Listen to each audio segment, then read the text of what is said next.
Well, hello, everyone. Welcome to the 6570 Family Project podcast. You guys, I have a very special guest on here today.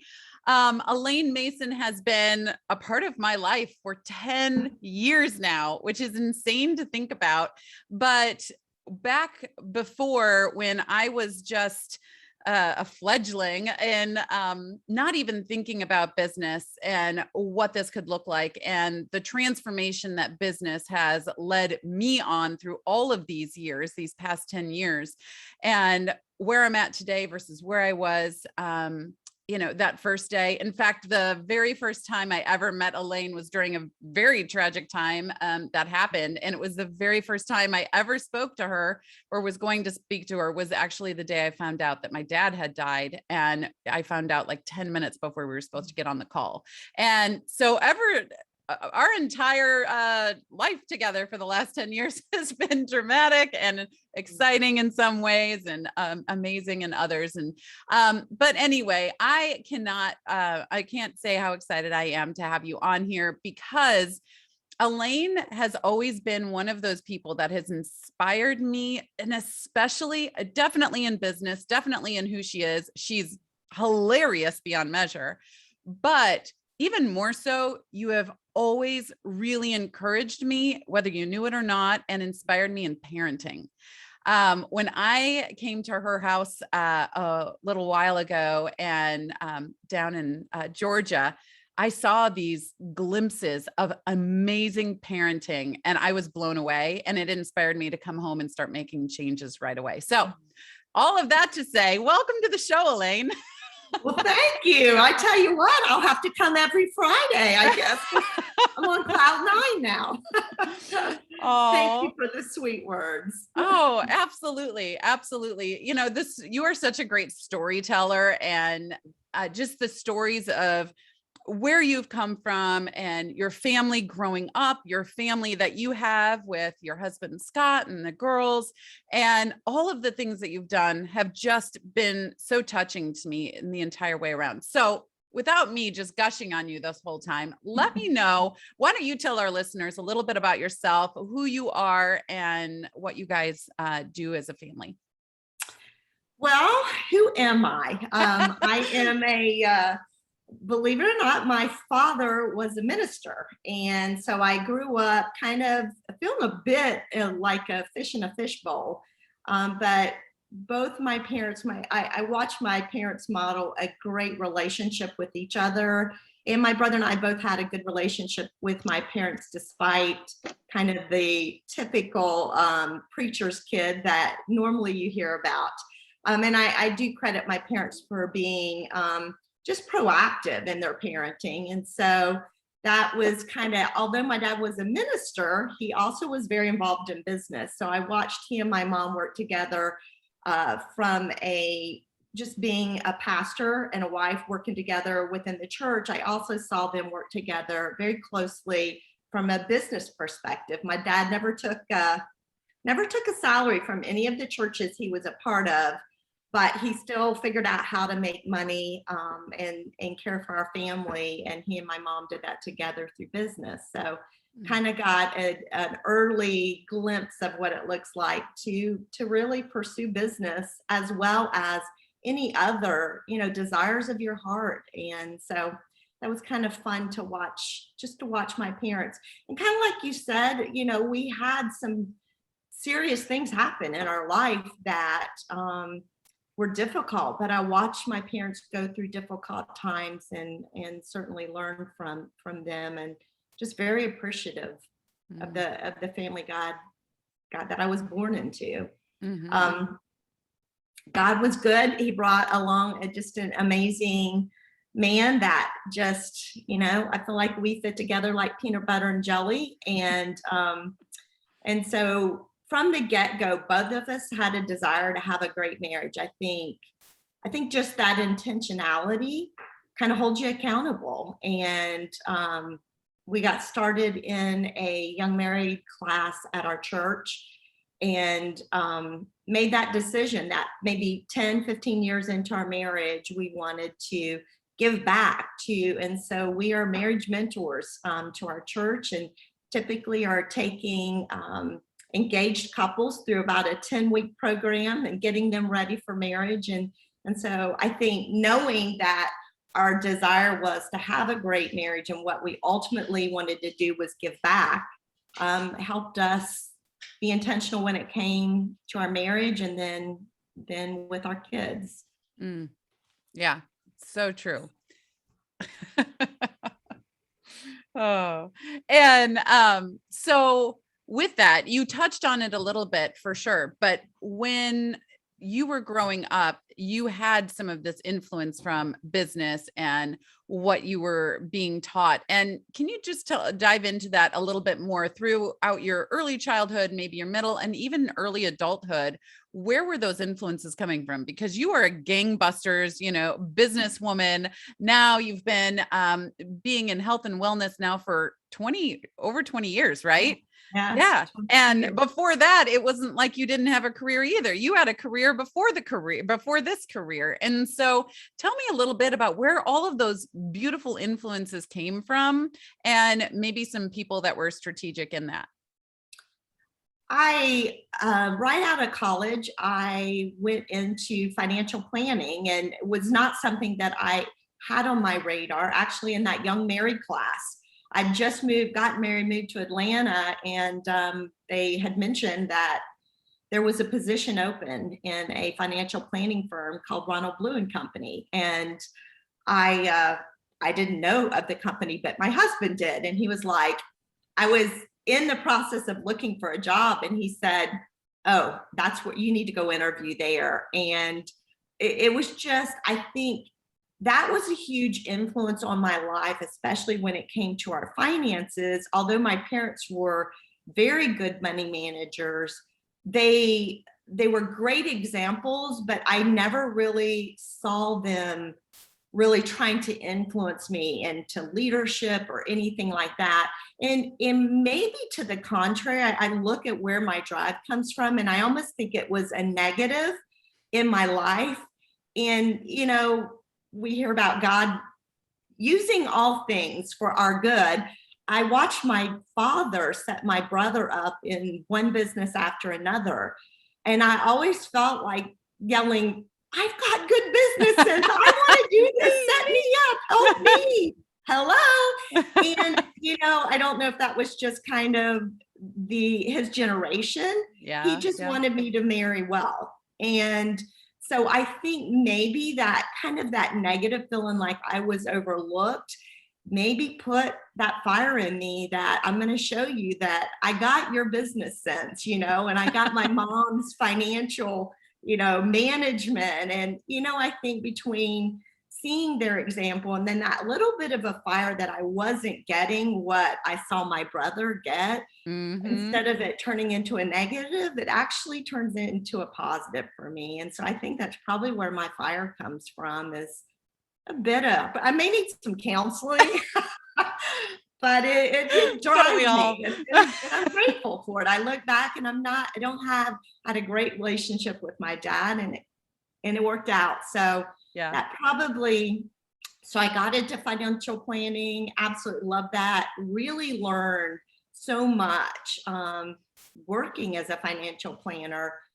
Then when I got ready to have kids, and I specialized in tax, so it was nothing for a good 3 or 4 months to be working 80 hours a week. And so I knew that wasn't sustainable when I had young children. And so I quit work, and then they asked me to work from home, and then it wasn't fun anymore. I wasn't around people. And so and then I just started praying that God would bring me something that I could contribute and bring money to the bottom line, but yet it would never supersede what I was doing with my children and my husband. And God brought me, I remember being at Ken Blanchard was speaking in a conference, and I remember just like visualizing 5 years down the road, what do you want your life to look like? And I'm married to somebody who is extremely futuristic.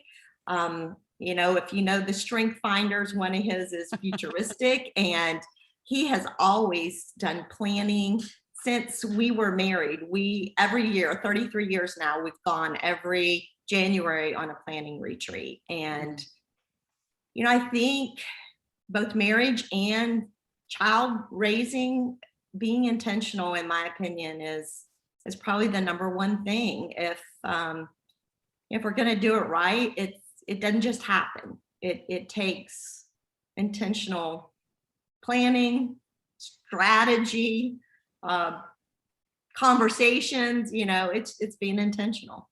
Absolutely. Absolutely. So speaking of that, that is something that I definitely work on with my clients, is starting with the end in mind. And so we need to plan what we want the end to look like, and then we need to actually build the map to get there. Right. And I think in parenting, because it is such when you're in it, a long runway, but then when you're out of it, you look back and you're like, that was so short, right? Yes. 18 years, 6,570 days.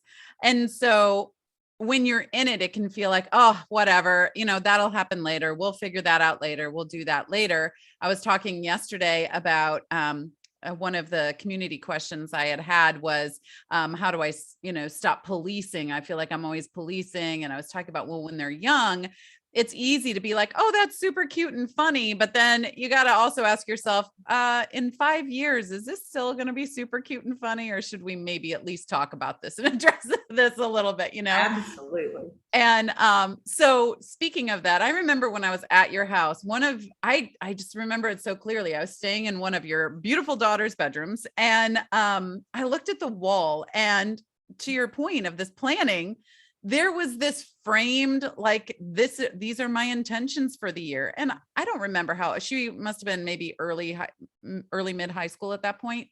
And these are my intentions for the year. This is how I'm going to accomplish them. And I was like, wow, that is amazing. And I was like, oh, we need to start implementing this like ASAP at home. And so to that point, how has things like that, and maybe other things too, how has leadership, being intentional, having that self-led discipline being put into your home, and self-led discipline? So Jim Rohn has the definition of discipline as discipline is the bridge between goal and accomplishment. And that is where I take discipline from, for sure.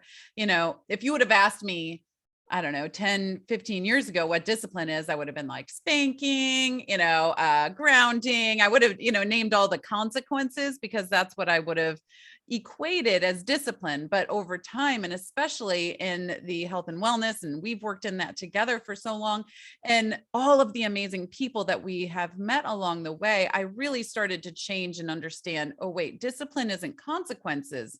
Discipline is building that interior of yourself, and making sure that I can know when to see a problem, recognize that it is, have a goal to move it in a positive direction, go over the bridge of discipline, and have an accomplishment on the other side.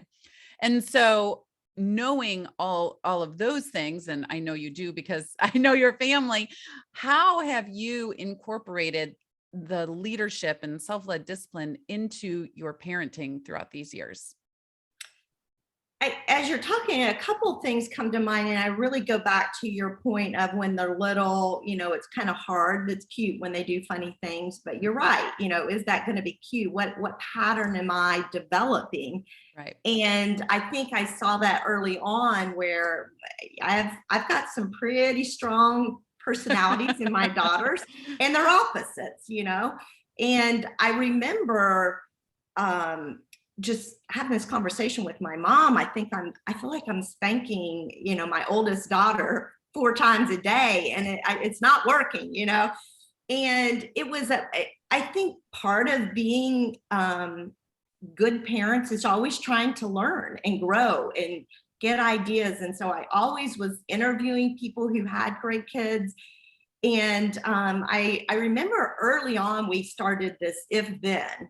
So I knew, if this happens, here is the consequences. And then I tied a Bible verse to them. So, we don't lie. Here's the consequence. Here's what God's word says about lying, and here's the consequences. And so they literally helped me develop this chart. My two girls at the time were probably 3 and 5. And, here's the offense. We don't do XYZ. We don't whine because that makes everyone miserable. Right. What should happen? Because I think we realize the more we can tie things to consequences naturally, then that's where they're going to start beginning to, I don't want to get involved almost. Not that I don't want to, but I found I get very emotional. If I can pull the emotion out and if we're just dealing with the consequences, then they're monitoring their own behavior and they're spotting when the other one needs some. And I'll never forget when they would start whining that what they decided to tie to it, you had to scrub the baseboards in a room. I remember one of them, the little one, was running in grabbing a bucket. And I'm like, what are you doing with that bucket? She was like, Ansley's whining. He has to scrub the baseboards. And it's like suddenly they were holding themselves accountable. I wasn't dealing with whining. And they learned to begin monitoring themselves. And, another time I remember they're both in the bathtub. I hear this huge bucket of water come over. Splashing. I'm like, are you serious? They're probably about 3 and 5. And I walk in and they're just looking at me and I'm like, okay, who just threw the bucket of water on the floor? And Ansley, my oldest, was like, it was me. And so I said, okay, what's the consequences for deliberate disobedience? And so she said 3 swats. And I said, okay, 3 swats. So I walk out. And I hear her say to Sydney, my youngest, did you see that? 4 swats if you lie, only 3 if it's direct disobedience. And I'm like, it's like it just removed the emotion. They knew what they had done wrong, so it just eliminated all the way through high school, just, that's at a young age, but just having those goals, knowing where they were going, it just helped them monitor themselves and hold themselves accountable. And it made it a whole lot easier to parent. Yeah. So, and probably at about 7 and 9, we started taking them on our planning retreats. And, we focused on their spiritual lives, their physical lives, emotional and mental. What are we going to do this year to develop and grow you in each one of those categories? And so we were real intentional, to expose them. And at times I'd look at Scott and say, really, are they old enough to be exposed to that? And he's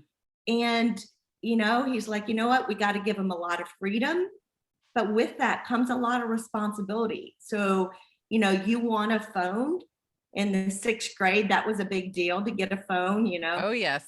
I know my kids are a lot older but if that's the case, then you have to pay for it. You're the one that is responsible for, here's the ground rules of having the freedom of having a phone at that age.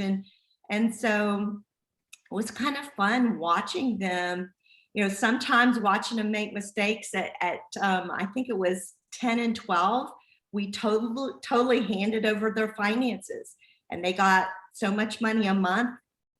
They didn't ask for anything. If they ran out of money, I remember one of them had a birthday party. She had no money left in her budget. I was like, wow, I feel sorry for your friends. You're going to a birthday party without bringing them a gift. And I just remember her struggling. And I said, but you bought a brand new dress you haven't worn yet. What if you wear an old dress to what you were going to wear your new dress to?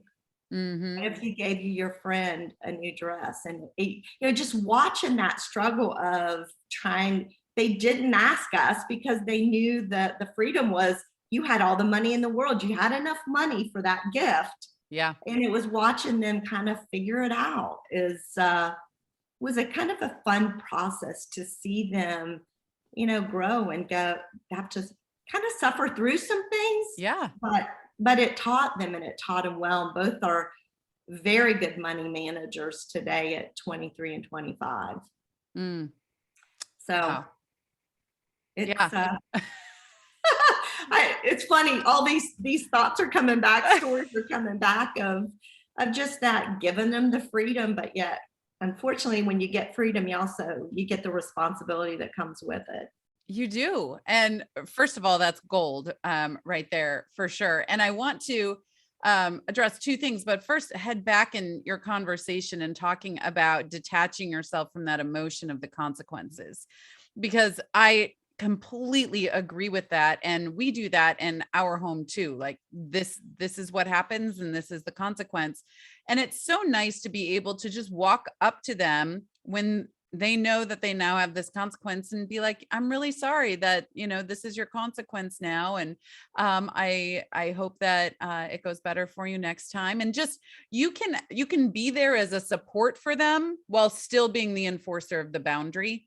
If you have that set consequence, put in place, and you don't have to have the emotions. And I don't know about you, but for me, especially with 4, I forget the consequence. I was like, what consequence are you in? What did I do last time? Did that work? And I'm just all trying to, I have this Rolodex of, consequences. So it was so freeing for me to just have this, A, B, and C happen, then A, B, and C happen, and then you can just move on from there. Everybody knows where everyone stands, and it is what it is. So I love that too. You can still be a loving, caring parent without getting your emotions all in a bundle over it. The negative, like mad emotions, and the negative sad emotions, and the shame and the guilt that they're trying to, pour on you. Like, would you really do that to me? Well, I didn't do anything. That wasn't me. That was your choice. And they will try to throw those guilt and shame balls your way for sure. So anyway, I love that. And then really giving them responsibility over their finances. I think finances are a very, very underutilized education that our kids are getting. And I know when I went into my adulthood, my first day on campus at the university, there was 25 credit card companies literally like, oh, sign up here, you'll get a free t-shirt. I was like, I like t-shirts. And then I'm doing it, and they're like, oh, sign up here and you get a sticker for your dorm window. I'm like, ooh, I like stickers, and I was and then all of a sudden, guess what? I graduated college, like $40,000 in debt, not from student loans. I didn't have any student loans. That was just in credit card debt. And I had to go, then I'm an adult now, graduated college. I have my degrees. I'm in the workforce. Now I have to go into debt consolidation. That was the first year out of college for me because I had no idea how to manage money at all. And so it's very important to both of us. My husband and I, we met our freshman year of college. So all of that debt was mutually made. It was not one-sided. That was between the two of us, that 40K. But yeah, it was a hard lesson to learn right out of the gate, but we learned it. And then, like so many of these, that cycle repeated itself over and over. I mean, we never had to go into debt consolidation again, but that, oh, it's okay. Like credit cards aren't real money. Let's just give them this, pretty card, and then you can do this. So just super kudos to you guys for really instilling what money management looks like. When it's out, and you need to make the decision on where it's going to go when it's there. So I love that. I absolutely love that. Well, I know that you are such a great storyteller, and you've even told some here, but with the girls being, what are they, 23, 25 now? Oh my gosh, that's insane. I know. Anyway, so I all of a sudden felt really old. Anyway, so it would tell me a story about one or both of them in what they're doing now and their, post 65, 70, this post, 18 plus, that you have seen that because of the way that you have parented, they are showing up as leaders and very self-disciplined in their own lives. My girls could not be more different. They are just complete opposites. And, we laugh. I have my youngest daughter, 6th grade through 12th grade, went to stay in 2 separate sports. I mean, she, when you talk about leadership and discipline, that one was disciplined.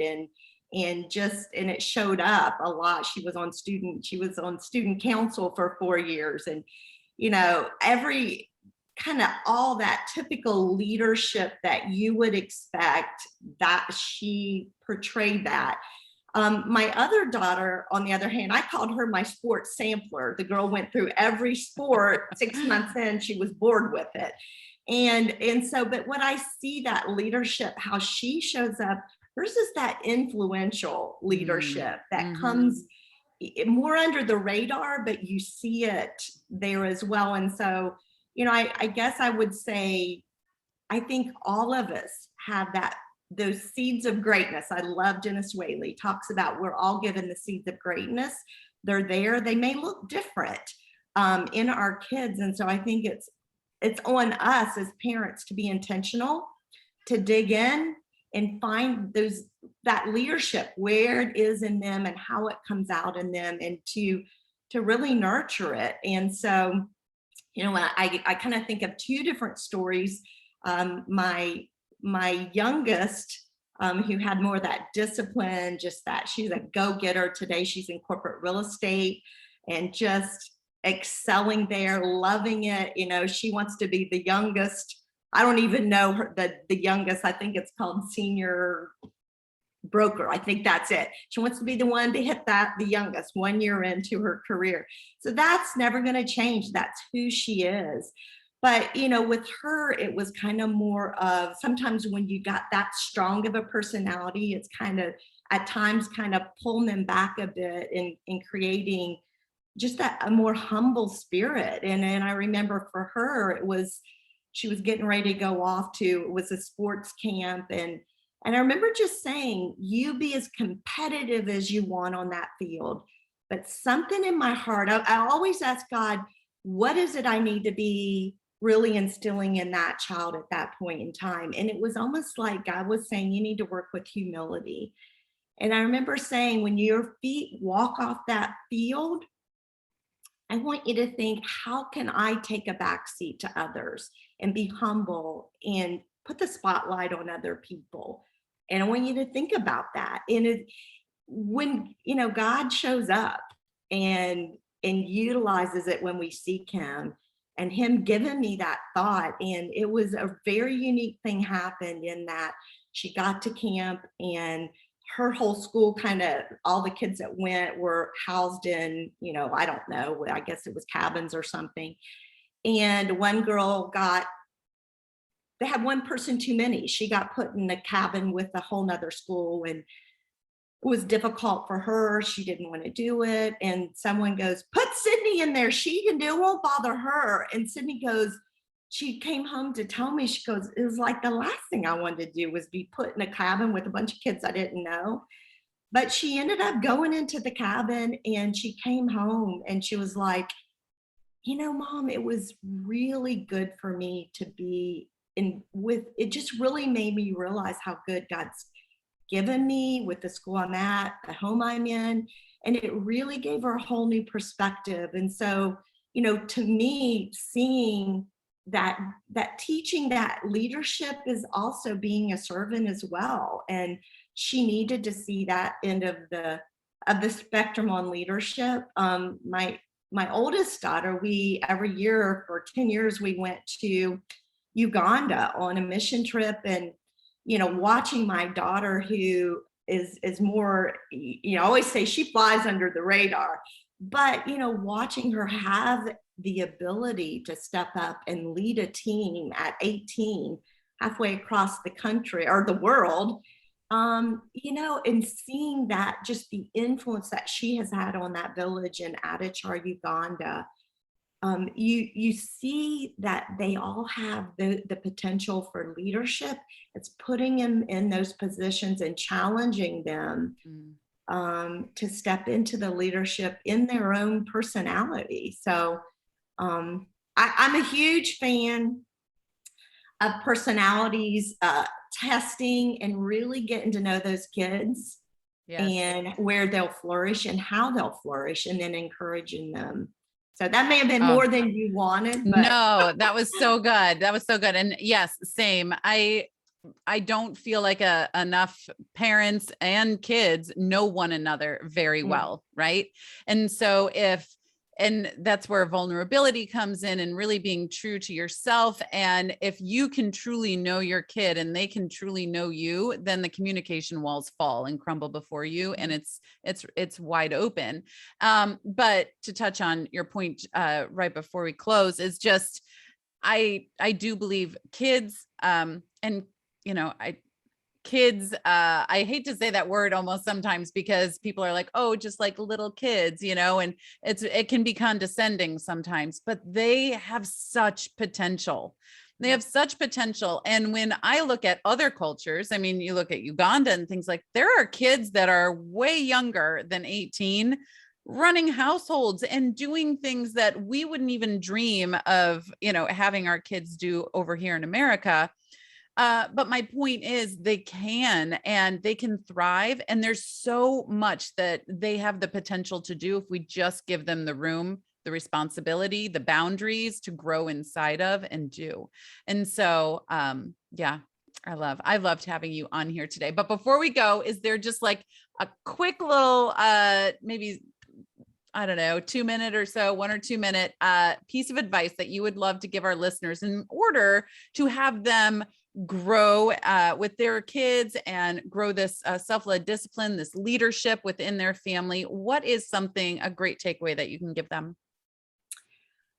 Well, I think as parents, I mean, we always are learning and growing. And even though my girls are 23 and 25, I think um, developing that relationship and helping them understand you're on a journey too, and together you're growing. And, I think I think being intentional is, to me, first and foremost. And then it's, learning and growing and planning to be successful and to grow in those areas, as well as just giving them the opportunity to fail and putting them out there and not being. I think I credit my husband a lot for that. Is we've got to give them an opportunity and be okay if they do fail, Mm. because that's where you grow. And Yes. that's in not being so hard on them. So I think, one, wanting to learn as much as we can, and talk to as many people as we can. I think names are coming in my mind of people that we reached out to as parents saying, how'd you do it, give us some advice.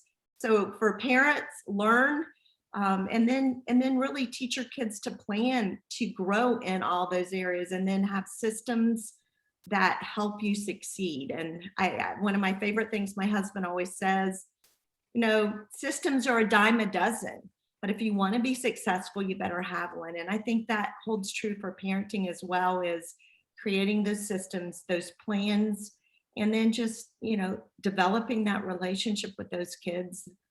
Talk to Mhm. them. Yes. So many kids they don't have anyone to really process and talk. So Mm-hmm. So true. So true.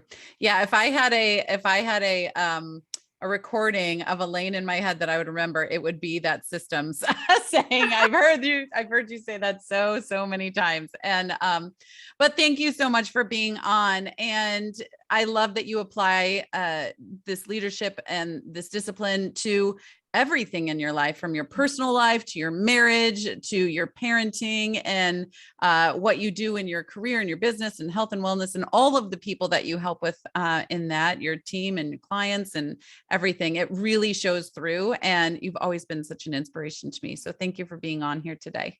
oh, thanks for having me, Nellie. I enjoyed it. Oh, well, have a great day.